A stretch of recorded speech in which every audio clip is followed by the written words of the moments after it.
గ్రామీణ నీటి సరఫరా విభాగంలో పనిచేస్తున్న కాంట్రాక్ట్ ఎంప్లాయీస్ యూనియన్ ప్రతినిధులు ఆదివారం మంగళగిరి జనసేన కేంద్ర కార్యాలయంలో పవన్ కళ్యాణ్ గారిని కలిశారు. రాజకీయ ఒత్తిళ్లు తమను ఉద్యోగుల నుంచి తొలగిస్తున్నారని, 3 నెలలుగా జీతాలు ఇవ్వలేదని వాపోయారు. తమకు ఉద్యోగుల భద్రత కల్పించి తమ కుటుంబాల రోడ్డును పడకుండా ఆదుకోవాలని విజ్ఞప్తి చేశారు.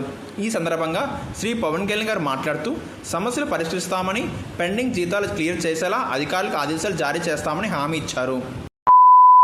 70వ వన్యప్రాణుల వారోత్సవాల్లో భాగంగా మంగళగిరిలో ఉన్న అటవీ శాఖ అరణ్య భవన్లో జరుగుతున్న కార్యక్రమంలో పాల్గొని అక్కడ ఏర్పాటు చేసిన వన్యప్రాణుల ఎగ్జిబిషన్ తిలకించిన ఉప ముఖ్యమంత్రి అటవీ శాఖ మంత్రి శ్రీ పవన్ కళ్యాణ్ గారు అనంతరం అటవీ శాఖ అధికారులతో సమీక్ష నిర్వహించి వన్యప్రాణుల సంరక్షణ చేపడుతున్న చర్యలపై చర్చించారు.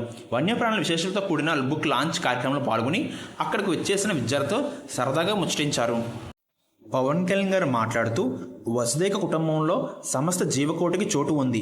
వాటిలో మనిషి ఒకడు. మనకున్న సాంకేతిక విజ్ఞానంతో ఇతర జీవరాశుల కంటే మనం ఉన్నత దిశలో ఉన్నాం. వన్యప్రాణులు, సముద్ర జీవులు, ఇతర జీవరాశి పూర్తి మనుగడలో ఉంటేనే మనిషికి స్వచ్ఛమైన గాలి, నీరు అందుతుంది. ఇతర జీవుల మనుగడ మీద మన ఉనికి ఆధారపడి ఉందనే విషయం నిత్యం గుర్తుంచుకోవాలని సూచించారు. పర్యావరణ వన్యప్రాణుల సంరక్షణతోనే మానవ మనుగడ సాధ్యమని అన్నారు పవన్ కళ్యాణ్ గారు.